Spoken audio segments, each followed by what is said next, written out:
Assalamualaikum dan salam sejahtera. Hai semua, bersama saya lagi Cikgu Fauziah, Cikgu RBT anda semua.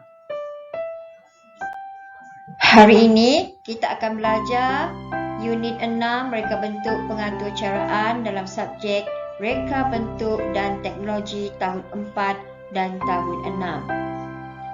Nak tahu apa dia? Tunggu hingga akhir video ini ya.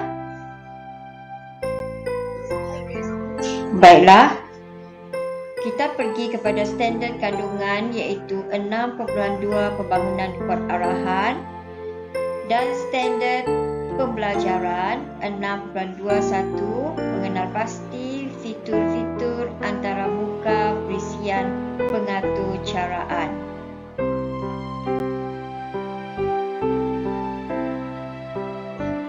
Objektif pembelajaran pada hari ini ialah anda boleh mengenal pasti dan menamakan fitur-fitur yang terdapat pada antarmuka perisian pengatur caraan Scratch, dan anda juga boleh menyatakan fungsi bagi setiap fitur-fitur yang terdapat pada pengatur caraan Scratch.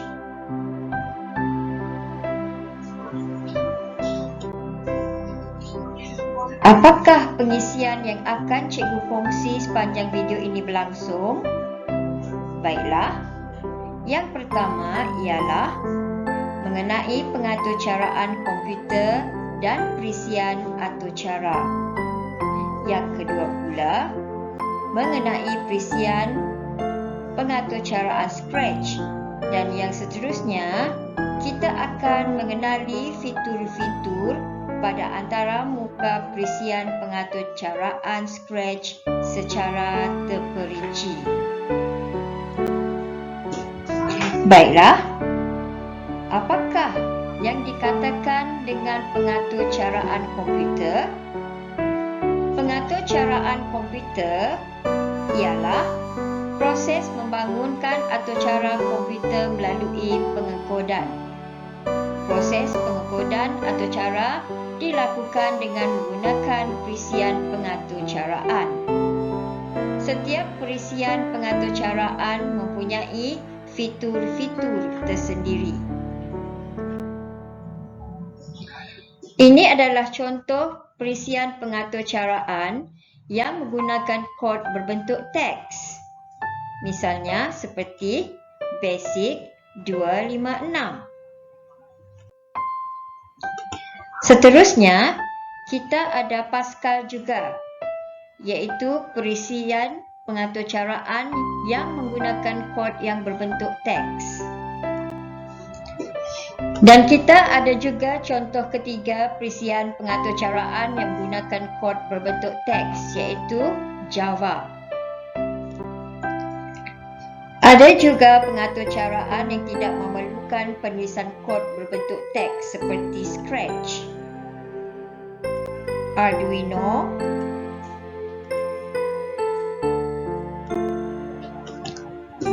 dan Alice. Baiklah anak-anak, kita terus kepada Scratch. Scratch merupakan aplikasi pengatur caraan untuk membina satu program seperti animasi, permainan dan simulasi. Ini adalah logo Scratch versi 2.0, manakala yang di sebelahnya juga merupakan logo Scratch tapi versi 3.0, juga merupakan yang terkini setakat ini. Baiklah, sekarang kita sentuh bahagian fitur-fitur yang terdapat pada Scratch versi 2.0. Kita perlu mengetahui apakah fitur-fitur yang terdapat di dalam Scratch versi ini dan kegunaannya sebelum membangunkan sebarang atur cara. cikgu akan tunjukkan kepada anak-anak satu persatu. Okey. Mula kita terus pergi ke bahagian atas.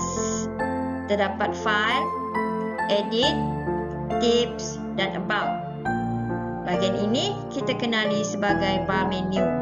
Ia digunakan untuk pelbagai operasi seperti membuka dan menyimpan fail.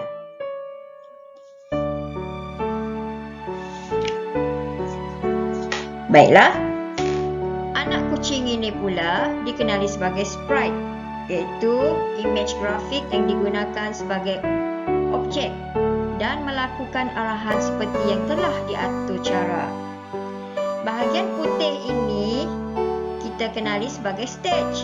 Ia berfungsi sebagai pentas untuk sprite bergerak dan berinteraksi. Manakala kawasan di bawah ini merupakan kawasan sprite list, iaitu kawasan yang akan memaparkan sprite yang akan digunakan di dalam projek.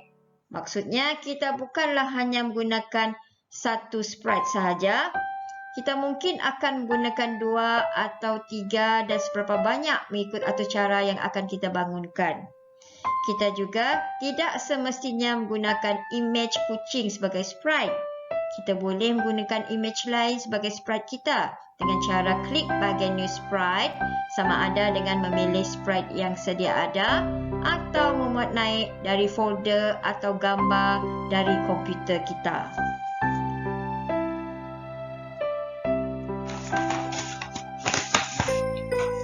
Seterusnya, ikon bendera ini merupakan ikon play. Apabila ianya berwarna hijau dan diklik, ianya akan menggerakkan objek yang dirancang. Manakala ikon merah pula, apabila diklik, ia akan memberhentikan pergerakan objek. Maksudnya, di manapun pergerakan objek, ianya hanya akan berlangsung di kawasan stage. Sprite yang kita pilih akan bergerak mengikut arahan yang telah kita bangunkan. Seterusnya, kawasan peta ini pula dikenali sebagai Cursor Tools. Terdapat beberapa pilihan di sini, contohnya bentuk rubber stamp. Ia berfungsi untuk menduplikasi, tanda gunting pula untuk menghapuskan, tanda anak panah keluar untuk membesarkan sprite, tanda anak panah ke dalam untuk mengecilkan sprite, dan tanda soal pula untuk memberikan sebarang panduan kepada pengguna. Seterusnya kita pergi ke bahagian bawah. Okey. Ada scripts, costume dan sounds. Ketiga-tiganya dikenali sebagai tabs. Okey. Di sinilah kita menggunakan skrip untuk merancang pergerakan objek kostum, untuk memaparkan kostum bagi sprite, dan sound untuk memasukkan bunyi dan pengatur caraan kita. Seterusnya di kawasan di bawah ini terdapat motion, looks, sound, pen, data, events, control, sensing, operators dan more blocks. Kawasan ini dikenali sebagai blocks palette. Ia boleh digunakan untuk memberi arahan kepada sprite yang dipilih untuk menjalankan tugas yang dikehendaki. Maksudnya setiap blok ini ada arahannya tersendiri. Contohnya motion berfungsi untuk semua arahan dalam bentuk pergerakan. Setiap blok dalam blocks palette mempunyai warna yang berbeza dan mempunyai arahan pergerakan yang berbeza. Baiklah, kawasan yang besar ini kita kenali sebagai script area. Bertujuan untuk menempatkan blok atur cara dari blok palette bagi membentuk atur cara yang dikehendaki. Maksudnya, kita hanya pilih sebarang blok atau cara terdapat di blok palette dan drag atau heret ke dalam dan drop masukkan ke dalam script area. Bila kita telah bina satu atau cara yang kita kehendaki, barulah kita uji sprite dalam ruangan stage dengan klik ikon play tadi. Kita boleh mengubah blok atau cara kita untuk memperbaiki atau cara yang kita bina. Baiklah, kita beralih pula pada paparan Scratch versi 3.0. Beginilah rupanya paparan untuk Scratch versi ini. Okey, ianya lebih terkini dan lebih cantik dan bersistematik. Agak berbeza sedikit, tetapi fungsi fitur-fiturnya tetap sama. Okay, cuma kedudukannya sahaja berbeza dan ada bahagian tutorial untuk panduan membina pengatur caraan. Tidak menjadi masalah jika kita menggunakan Scratch versi 2.0 ataupun versi 3.0. Cuma Scratch 3.0 lebih terkini dan mempunyai tutorial. Okey, anak-anak sekalian, sekiranya anak-anak mempunyai PC ataupun komputer riba di rumah, anak-anak boleh memuat naik aplikasi Scratch ini ke dalam PC, okey, ataupun komputer riba. Okey, kalau anak-anak ingin mencubanya, okey, cikgu dah sediakan, dah sertakan sekali e-book untuk modul pengatur caraan ni, dan anak-anak boleh melakukan aktiviti daripada modul tersebut. Okey, untuk aplikasi Scratch ni, anak-anak hanya perlu memuat naik dan menaip bahagian yang berwarna biru ni sahaja. Okey, type bahagian biru ni dan enter di bahagian Google Search.